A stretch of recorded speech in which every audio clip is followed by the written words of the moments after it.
I need to tell you about the night I stopped trusting silence. It started with a down to the sound I couldn't place. Not a bang or a scream or anything dramatic. Just a soft, rhythmic tapping, like a single fingernail against glass. It came from somewhere inside my apartment, but every time I lifted my head to listen, it stopped. I'd go back to reading or scrolling my phone, and a few minutes later, tap, tap, tap. Patient, almost polite. I live alone. Have for 3 years now. Ever since the divorce. You get used to the noises old buildings make. The radiator coughing, the floorboard settling, the refrigerator humming its low, tired song. But this was different. This was deliberate. Someone, or something, was trying to get my attention. The first time I actually got up to investigate, it was 2 in the morning. The tapping had been going on for hours, always just on the edge of hearing. I walked through every room with a baseball bat in my hand. I checked the windows, all locked. I checked the closets, empty. I even looked under the bed, feeling like a kid again, half expecting to find a monster with glowing eyes. Nothing, just dust and an old sneaker. I went back to bed and told myself it was mice, or the pipes, or my imagination, which has always been too active for my own good. But the tapping didn't stop. It just moved. The next night, it came from the bathroom. I was brushing my teeth when I heard it. Tap, tap, coming from behind the mirror. Not the wall behind the mirror itself. Like someone was standing on the other side of the glass, asking to be let in. I froze. Toothpaste dripped down my chin. I stared at my own reflection, and for a second, just a second, I thought my reflection blinked too slowly. I leaned closer. My breath fogged the mirror. When it cleared, my face was still there, looking back at me with the same tired expression I'd worn for months. Nothing wrong, nothing unusual. I wiped the mirror with my sleeve. The tapping stopped, and then I heard something else. Breathing, slow and deep, coming from inside the wall directly behind the mirror, not the scratchy whisper of pipes. This was wet, organic, the sound of lungs expanding and contracting. I moved out of that bathroom so fast I slipped on the tile. I didn't sleep that night. I sat on the couch with all the lights on, watching the bathroom door, waiting for it to open. It didn't.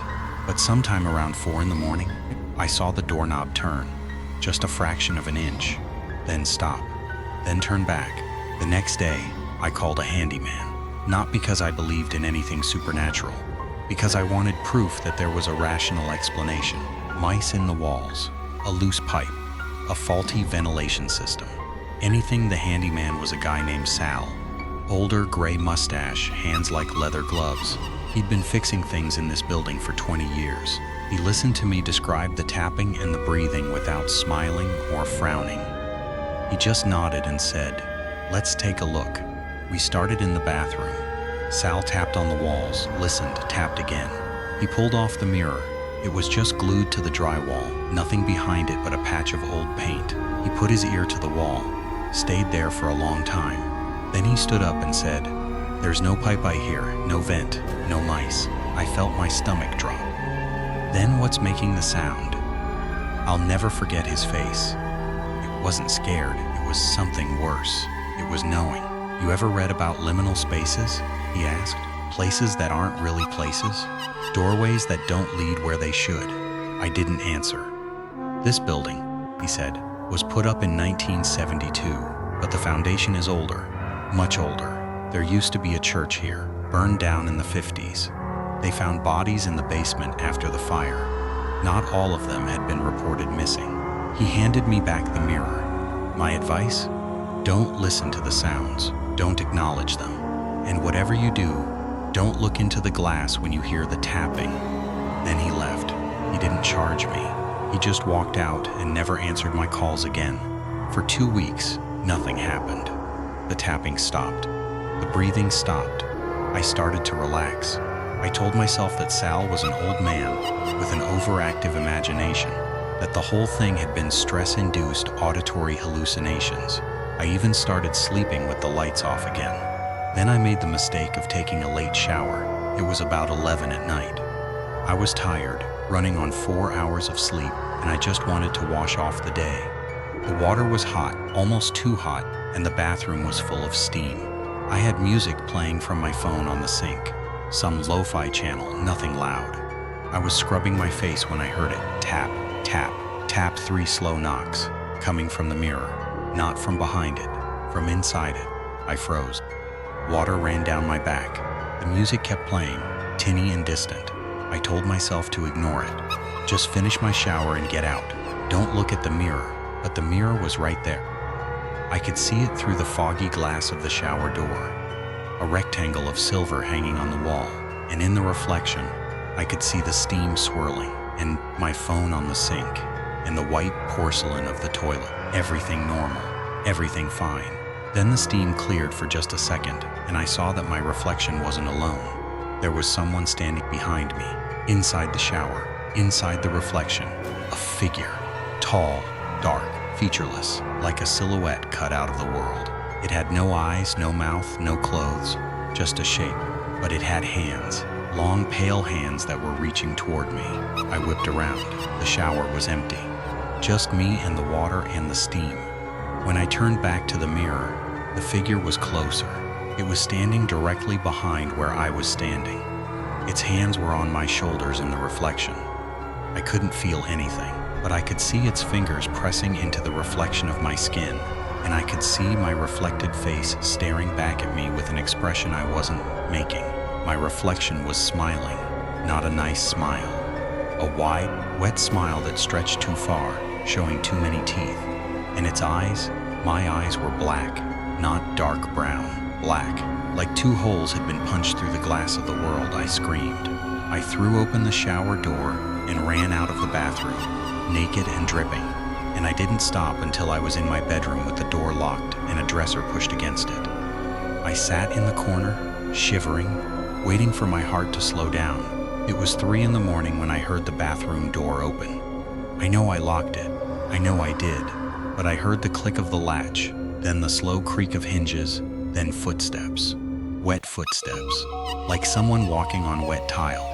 They came down the hallway. They stopped outside my bedroom door. I didn't breathe. I didn't move. I just stared at the crack under the door, watching for a shadow.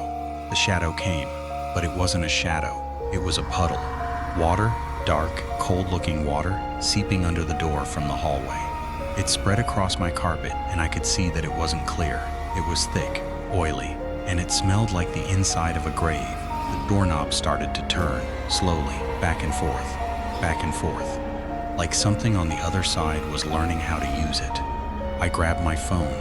I dialed 911. The call went through, but when the operator answered, her voice was garbled. Not static, just wrong, like she was speaking backwards. I hung up. I tried again. Same thing then. The doorknob stopped turning. The puddle stopped spreading. Everything went quiet, and then I heard the tapping. Not on the mirror this time, on the window. The bedroom window that faced the fire escape. Tap, tap, tap. I turned my head slowly. The blinds were closed, but I could see a shape on the other side of the glass. A tall, dark shape, featureless, pressed against the window like a wet leaf. The tapping stopped. The shape moved, and then it spoke, not with a voice, with a vibration. I felt it in my teeth, in my skull, in the marrow of my bones. It said, "Let me in, you already saw me, now let me in." I closed my eyes, I covered my ears. I curled into a ball and I whispered, "You're not real, you're not real, you're not real," over and over until my throat went raw. When I opened my eyes again, it was morning. Sunlight was coming through the blinds. The carpet was dry. The bedroom door was still locked. The dresser still pushed against it. And my phone showed a missed call from 911 at 3:14 a.m. I listened to the voicemail. It was my own voice. Screaming. I moved out of that apartment a week later. I didn't take the mirror. I didn't take anything from the bathroom. I just packed my clothes and my books and I left. The landlord kept my security deposit. I didn't care. I'm in a new place now. Smaller, brighter. No mirrors in the bathroom. I took them all down. I have a single small mirror for shaving, and I keep it face down on the counter unless I'm using it. I don't shower after dark anymore. I don't listen to music in the bathroom. I don't even close the door all the way. But here's why I'm telling you this. Last night I woke up at 3 in the morning because my bedroom was cold. Not cool. Cold. I sat up in bed and I saw that my bathroom door, the one I always leave half open, was now fully open. The light was off, but I could see something inside. A shape tall, dark, featureless, standing in front of the sink, facing the wall where a mirror used to be.